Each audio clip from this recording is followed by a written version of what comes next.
the Chow Time Pod. It's your host, Red. I got a topic today, pretty serious, is the fatherless crisis that we have in America. You know, there's so many single mothers right now, and the single parenthood in America is just ridiculous.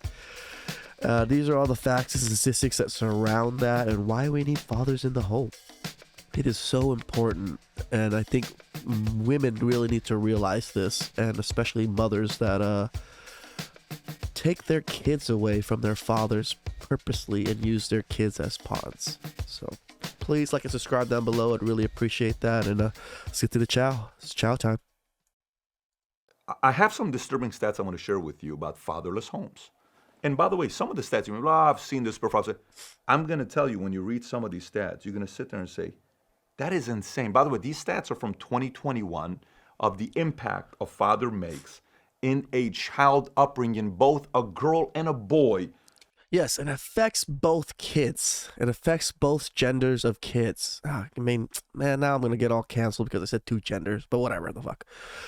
And I don't think people realize that, like, your daughter needs a father figure to teach her things, and your son needs a father figure to teach her things. One parent cannot teach their kids everything in aspects of life.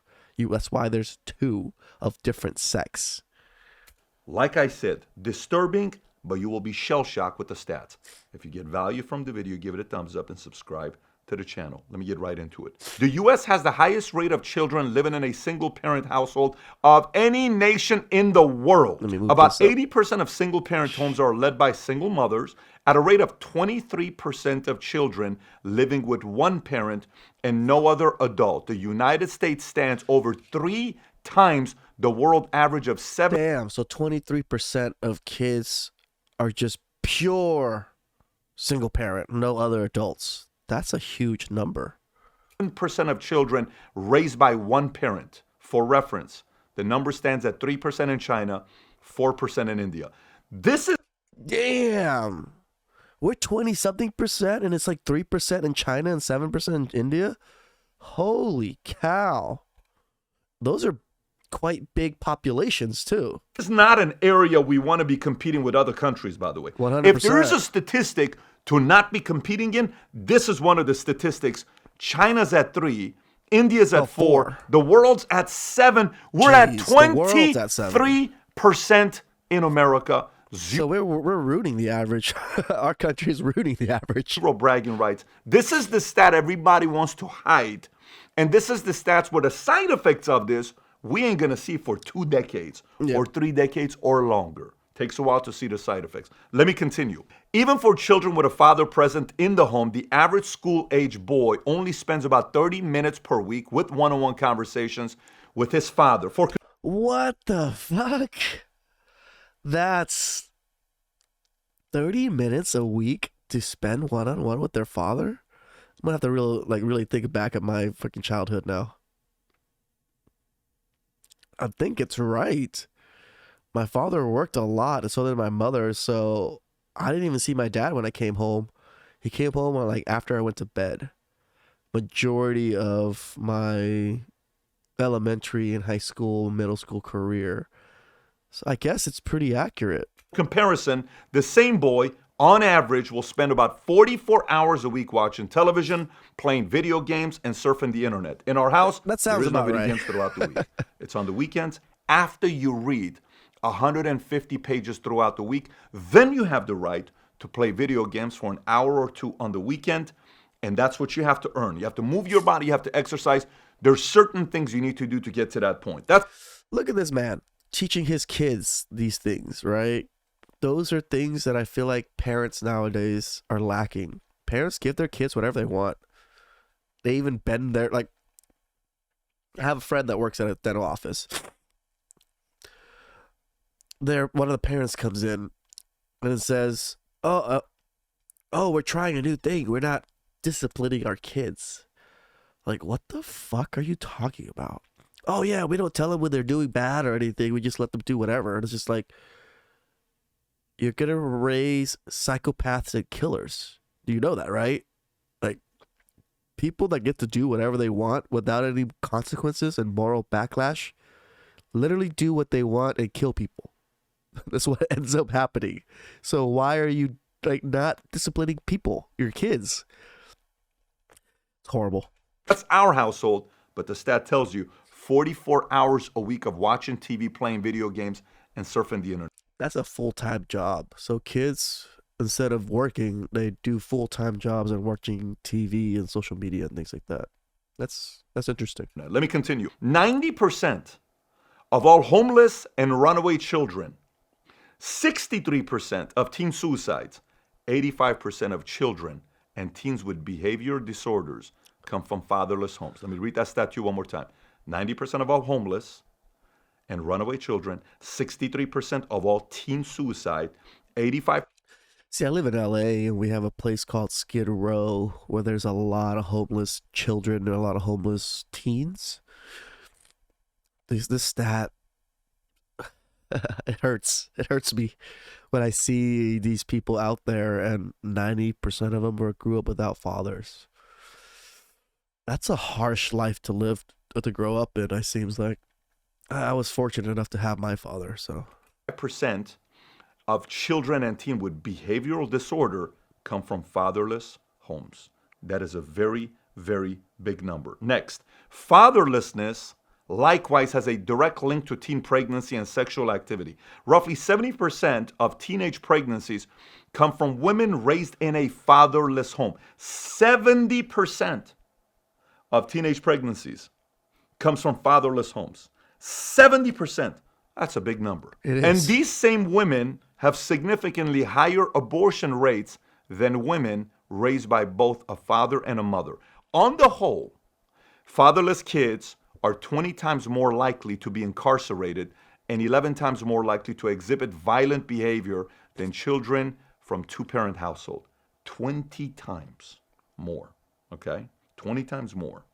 If a man and a wife raise a child, they're less likely to end up in jail, but they have the same chances as children raised by just their father.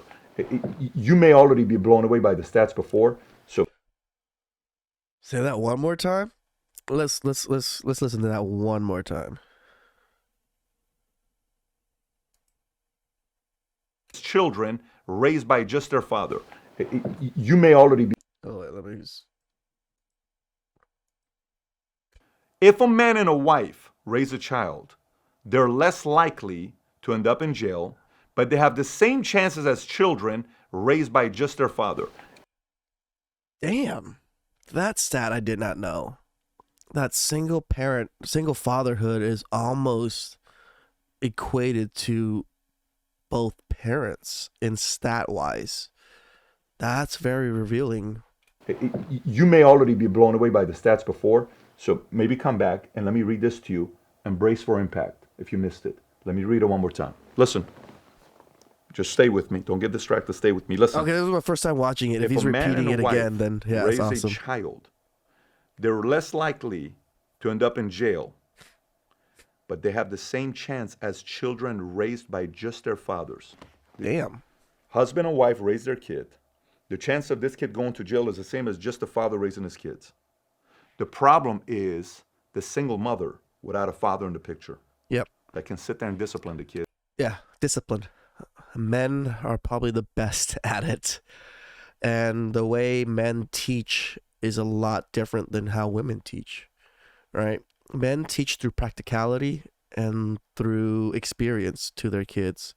You know, like when I was growing up, my dad let me do stupid shit. You know, like when I wanted to grab some toys that were kind of dangerous or whatever it is, he said, just go ahead and just play with it. And then I hurt myself. Then he's like, do you still want to play with those? Like, no, not so much. You just gotta give your kids the experience to learn and think for themselves. It's give them hope, values, principles, all the other stuff. We play different roles. This is statistic. If somebody's watching and saying, oh my God, you're discounting women, you're discounting mothers, go get upset at the stats, not at me. This is the thing that feminists and women want to rail against because, oh, we're trying to dog mothers. We're trying to say that mothers are bad or whatever it is. We're not trying to say that. We're just saying the outcomes from this is not the best, and I don't think it's what we want. Please reassess what we're doing in society and how we're putting pedestals on these single mothers. Stats. You can't get upset at 3 times 3 is 9. That's stats. I'm giving you stats that's being given to us by the government because they have access to these stats. This is disturbing. Let me continue.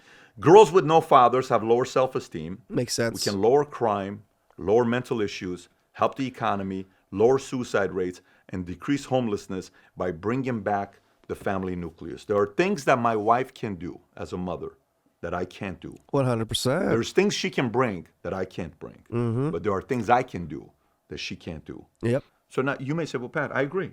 I do agree. We can lower this. We can. But then how come it's not happening? And here's the other question. Who's to blame? Who do we blame with this? Now, you may be listening to this saying, well, it's got to be the husband and wife's fault. It's got to be the man and the woman's fault. That's the government's fault. How come it's not the same ratios around the world? Yeah. Why is U.S. fatherlessness at 23%? Everywhere else is 7% average. Let me put So that is it down. really the mom and dad? Yeah. So how about the mom and dad in India? This How is about the true. mom and dad in China? How about the mom and dad in Germany? How about the mom and dad in Brazil? How about the mom and dad in other places? Why are we at 23%? How did this happen? Was it like this before? Is it an evolution? Is it mainstream media? Is it Hollywood? Is it the fact that parents are afraid of parenting because everybody is so much is true. involved? You can't do that to your kid. You can't do this to your kid. You can't discipline your kid like that. Whose fault is it? It's someone's fault. I hear that all the time. Oh, you shouldn't do that to your kids. You shouldn't do this, shouldn't do that. And it's like, I got beat when I was a kid for doing stupid shit. I learned from it. I don't really think I took too much trauma from it or anything. It was just a learning experience. At least that's how I took it. Is it the fact that, hey, we can't really bring church and schools and pray and all this stuff? I don't know. Maybe that's not something you agree with. Maybe it is. Maybe we need those values and principles. But it's somebody's fault in America that this is happening. Excuse me again. This is purely a systemic issue that we're having. This cannot be like no, it's really the community, it's the parents, it's the culture, it's all this other stuff. No, standards are standards. We're sitting there not educating. It's not a big deal. Go ahead and do that. It's not a big deal. Go ahead and do that. It's not a big deal. Go ahead and do that. Yeah, I think our education is severely lacking, and then the indoctrination from social media is so much stronger than education system itself, right? When women just repeat baseless lies and baseless lines when we try to ask them questions, and they all say the exact same thing, that's not education. Education, at least they think about what they're saying and they know where it comes from. A lot of these people just say whatever they want to say because that's the hottest thing to say about that particular topic right now. So now, standards have dropped and the numbers are showing. If we judged a country based on how many kids are being raised by fatherless homes that's producing crimes at the levels that we're getting, sex during teenage pregnancy, abortion, suicide, incarceration, maybe we ought to look at this. Agreed. Maybe this is very important. Maybe our educational system sucks. Maybe. Kids spend more time around teachers than they do around their parents. Maybe. Who do we blame? The responsibility has to lie on the nation. Maybe we're either too much involved or we're not selling. Take your time to get married. Take your time before you have sex with someone. Take your time before you get pregnant. Nope, we're not selling that at all. We're not selling marry before you carry. We're just selling enjoy your college years for men and women, and then settle when you have your good career. Take your time before you have a baby. Protect yourself. Stay home. Do not just go out there and have unprotected sex. Maybe we're not talking about this kind of stuff. Maybe we are, maybe we're not. The stat says we're not selling it in the right way, and we're paying a price for it. If you're in a community that crime is high, hello, you're feeling it. That's the stats. So the next time you see a father that takes their job as a father seriously, you can actually say, you know how we see somebody in military uniform? Guess what you say? Hey, thank you for your service. What do you mean? Hey, man, stats, 23% fatherlessness. And you're there with your kids? Thank you for your service. Being a father is tough. Good for you guys, husband and wife, trying to make this work. Marriage is tough. Salute. You make my life better and safer by raising good kids. Salute to you. Maybe we ought to give those awards. Maybe we need to kind of recognize. This is an interesting thought. I've never even thought about it like that. But yeah, we should be thanking good parents that raise morally good children. It is not an easy task. As Father of the Year award, a bigger deal. Man, if I ran a state or a country, we would be recognizing certain behavior and turning great fathers and mothers into heroes. Because God knows their job is hard, very hard. Not, making their job harder. Not recognizing the guys that are doing a good job. Just kind of winging it, which is the way we're doing it right now. Stats don't favor us. We got some work to do. This is an area, I will very comfortably say America's got a lot of work to do. We've stepped away from values and principles, and we're kind of winging it. Anyways, no one masters parenting, and none of us know if we're going to be great parents or not for about 40 years until our kids are 40 years old. By the time you know you're a great parent, you're probably not alive because your grandkids will validate that you were a good parent. So you're never going to know whether you were a great parent or not. But I made a video from all the different things I've learned and what I apply in my life about parenting called How to Raise Successful Kids. If you've never seen it, click here to watch that video. Shout out to those of you guys that take your job as a father very seriously. Take care, everybody. Bye-bye, bye-bye. How was that, Chow? Those are some crazy interesting statistics. Even some of them I didn't even know myself. So this was a new takes for me. I haven't watched this before. I filmed it. The reason I did it was because yesterday, one of my best friends had a little court victory over his ex-spouse. He was able to eliminate his alimony and lower his child support by quite a bit. So now he's saving like over $2,000 from alimony and child support. And the crazy thing is he pays a good amount of child support even though he's 50-50 with the children. He takes care of his kid 50% of the time. And he still owes a good amount of child support because he makes very good money. But him having that victory yesterday, we celebrated, and it really shows how vindictive women can be to try to take away the children away from the father. He's been battling this for quite a few years now, and just seeing the battle and the struggle for him. And he's remarried now, and the new wife is awesome. She's wonderful. Like, she takes care of the kid. She wants the kid. Like, he picked a good second wife. But the struggle from the first wife, even the second wife sees it, and she's like blown away by how vindictive women can be.